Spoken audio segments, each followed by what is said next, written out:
Greetings, fellow test subjects. Test subject 1337 here for Aperture Gaming. They make it, we test it, you play it.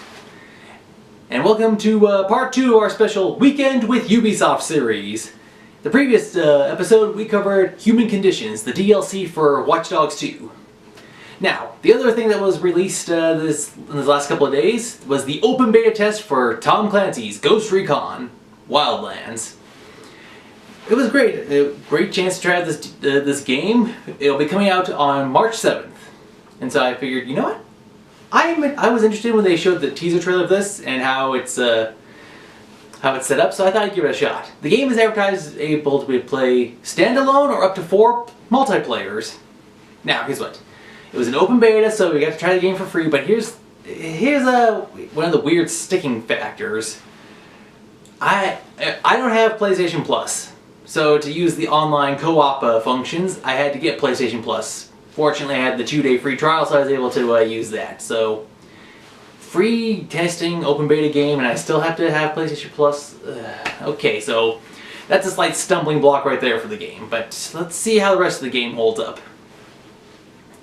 Now, this review is being filmed after the end of the trial period, and it will be posted on the release day of the game to avoid any problems, issues, or whatnot. So yes, I'm doing this fresh after the testing, and I hopefully my review will help you make up your mind on whether or not if you want to rent, buy, or pass. Okay, so the game is set in the normal world of the Tom Clancy universe. If I was to describe this game, I'd say it's a combination of, let's see, The Division meets some aspects of Far Cry and Just Cause. The plot is that you are part of a special team of 4 sent into Bolivia, South America, to stop the Santa Blanca cartel from the manufacture and distribution of drugs to Mexico, the United States, and Canada. Pretty much the cartel has taken over over Bolivia, and you have to stop them. There are four factors to this drug ring. There's production, the people that grow and make it.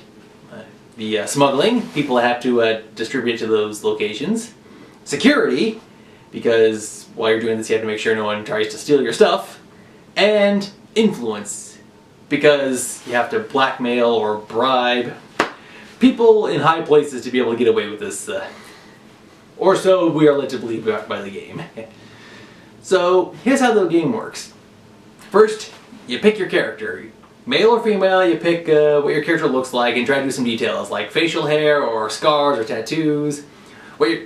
Now, once you set some stuff like gender and what your character looks like in general, that stuff is permanently locked. But other features like facial hair and clothing and whatnot can be changed over the course of the game, depending on your environment, if you want to deck out your character how they look specifically. You can even do color patterns, camo patterns for your weaponry.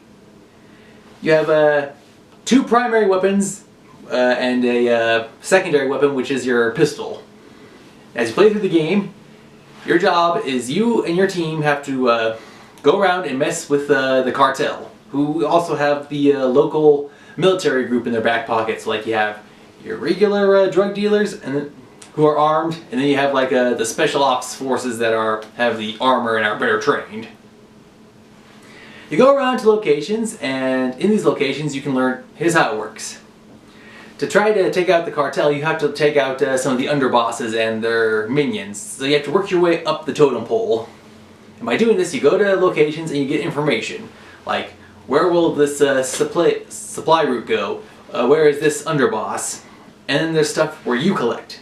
There's ammo crates where you reload. And then there's supplies like food, medicine, flammables, and computers. By collecting these along with skill points, you can upgrade your character. By getting experience points, you can upgrade your gear. Like you can make it so you have a steadier aim when you're trying to snipe. Or like you can unlock special explosives, or special training for your gear. Special training for your guys, and special gear. You can also find crates that give you let's say your gun has a scope that magnifies ×3. You can find a scope that magnifies ×5. Or you can find a completely new weapon.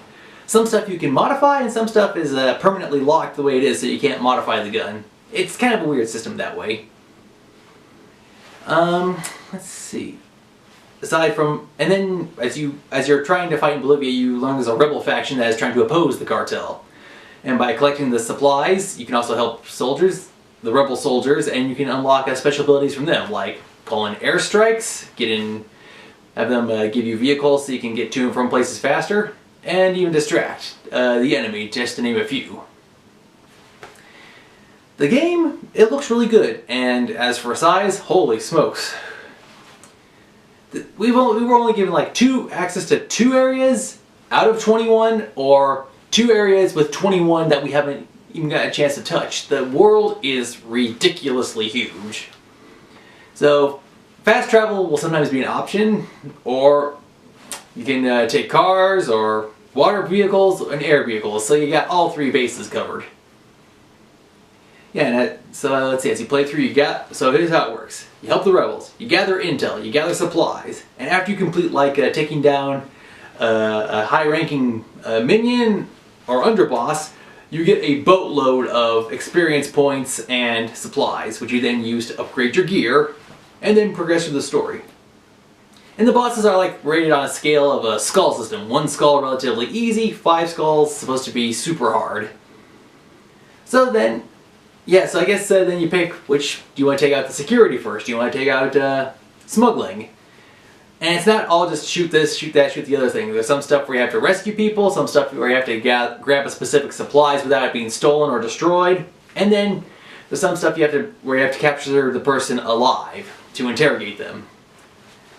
So you always want to watch that. The information you pick up, it either ranges from like audio clips, still images of information you collect, or videos that help showcase the narrative of what's going on with the story. And some of the videos, it reminds me, circling back to the Tom Clancy's The Division. So yeah, that's where I get some of those aspects. This is a really good game. I had a lot of fun enjoying it, and it can be played and if you play by yourself, you get the 3 AI, and I gotta admit, the 3 robots that work with you, kudos to the programmers. It is really good AI system. They're really smart, they're really good in combat, and you can upgrade them to be tougher and to help you with some trick shots. Yeah, so when you get a chance, upgrade, sync, kill. That's one of the first things I'd highly recommend you upgrade first. Yeah, so the AI is pretty good. And then of course, since it's built as a standalone or multiplayer, with a PlayStation Plus membership or whatever the Xbox equivalent is, you can then play online with other people. Or as I like to call it, I tested this solo, and I got to test it a little bit with some people online. It's experiences may vary, but I gotta admit, while it was a little weird, it is fun to play with. It is fun because you get to interact with other people and try to plan and strategize, and then you see what works and what doesn't work.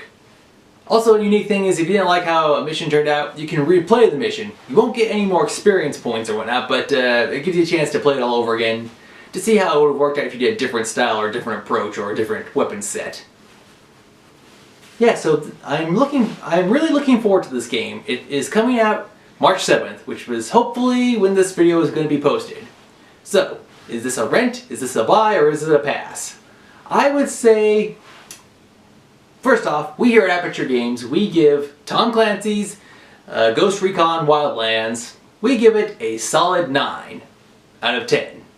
Now this is just a first impression because I was just doing the beta, but so who knows? Maybe some of the stuff will be fixed by launch date. There's a few like weirdness here and there, and I think it's going to be tweaked. And of course, I have the day 1 update, which you have to like wait a few minutes for it to download. Yeah, so it's a beta, so first impressions are really good. Really, I have a good feeling about this. So yeah, so the first impressions of the beta is a solid 9 out of 10. So I'd say this is a definite buy. Now, a few things. I'm not sure how the DLC is going to work. Is it going to be mostly set for like skins and weapons and whatnot, or are they going to include more story DLC? And here's something very important I saw on the website. Me, when I get a game, I know there's people that try to do the time trials, that try to beat the game super fast. I'm not a fan of that. When I get a game, since I spent a lot of money on it, I try to make sure it lasts. I want to enjoy the game. I want to savor it. But they do have something set up. If you do, when you get the game on March 7th, if you actually beat the entire game by March 31st or before then, you unlock some like special bonus thing. It's either a costume, a weapon, or some special mission, which might be available later for DLC later on. Check the website, because like I said, this is just what I saw from an announcement on the Ubisoft club thing on the homepage of the game. Alright, well, I ranted and raved about this game. It's pretty good, so I'd suggest you buy it, because, like I said, 9 out of 10. And that's all the time we have for this episode of Aperture Gaming. Until next time, thanks for watching. This has been Test Subject 1337 saying thanks again, and as always, game on.